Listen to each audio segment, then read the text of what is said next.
Hi hello കൂട്ടുകാരെ, എല്ലാ കൂട്ടുകാർക്കും സ്വാതന്ത്ര്യം ട്യൂബിൻ്റെ നാളത്തെ പ്രൊമോ റിവ്യൂവിലേക്ക് സ്വാഗതം. മീനാക്ഷിയുടെ വീട്ടിലേക്ക് പോയ ആകാശാണെങ്കിൽ മടങ്ങി വരാൻ നിൽക്കുന്ന സമയത്ത് മീനാക്ഷിയുടെ അച്ഛനോടും അമ്മയോടും പറയുകയാണ്, എങ്കിൽ എന്തെങ്കിലും ആവശ്യമുണ്ടെങ്കിൽ ഉടനെ വിളിച്ചാൽ മതി, ഞങ്ങൾ ഉടനെ എത്തിക്കോളാം എന്ന് പറഞ്ഞിട്ട് ആകാശും മീനാക്ഷിയും ആകാശിൻ്റെ വീട്ടിലേക്ക് തന്നെ വരികയാണ് കേട്ടോ സുഹൃത്തുക്കളെ. അങ്ങനെ വീട്ടിൽ കയറിയ വശം തന്നെ മീനാക്ഷിയൊക്കെ ആകുമ്പോൾ ഷോക്കാവണം കേട്ടോ.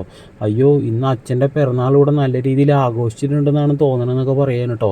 ആ സമയത്താണ് നമ്മുടെ ശ്രീദേവി വരുന്നത്. ശ്രീദേവി വന്നിട്ട് പറയുകയാണ്, മീനാക്ഷി ഇല്ലാതായപ്പോൾ വല്ലാത്തൊരു സങ്കടമായിട്ടോ, അച്ഛൻ്റെ പിറന്നാളാന്ന് അറിഞ്ഞൂടെ, എന്നിട്ട് നീ എന്തിനാണ് അങ്ങോട്ട് പോയി എന്നൊക്കെയുള്ള രീതിയിൽ ഇങ്ങനെ സംസാരിക്കുകയാണ്. അത് മീനാക്ഷിക്ക് വല്ലാത്തൊരു സങ്കടമാവുകയാണ് കേട്ടോ.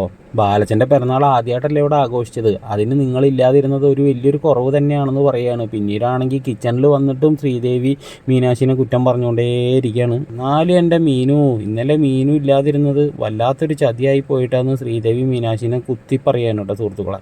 പിന്നീടാണെങ്കിൽ നമ്മുടെ ആനന്ദിനോട് ശ്രീദേവി രാത്രി പറയുകയാണ്, സ്വന്തം അച്ഛൻ്റെ പിറന്നാൾ ആഘോഷിക്കുന്ന സമയത്തേ മോനും ഭാര്യയൊക്കെ മാറി നിൽക്കാന്ന് പറഞ്ഞാലേ അത് അത്ര നല്ല കാര്യമൊന്നും അല്ല എന്ന് പറയണം ആനന്ദിനോട്. പിന്നീടാണെങ്കിൽ കാണിക്കണം നമ്മുടെ മിഥുനാണെങ്കിൽ കൂട്ടുകാരനോട് പറയുകയാണ്, ഞാനും ഇത്രയും കൂടി ചേർന്ന് നിൽക്കുന്ന കുറേ ഫോട്ടോസുകൾ എൻ്റെ ഈ ഒരു ഫോണിലുണ്ട്, അതൊക്കെ ഞാൻ അവൾക്ക് വാട്സപ്പ് ചെയ്ത് കൊടുക്കുമെന്ന് പറയാനുണ്ടോ സുഹൃത്തുക്കളെ. അപ്പോൾ എല്ലാവർക്കും ഈ ഒരു പ്രൊമോ റിവ്യൂ ഇഷ്ടമാണെങ്കിൽ എല്ലാവരും ഒന്ന് ലൈക്ക് അടിച്ചൊന്ന് സബ്സ്ക്രൈബ് ചെയ്തൊന്ന് സപ്പോർട്ട് ചെയ്യണേ.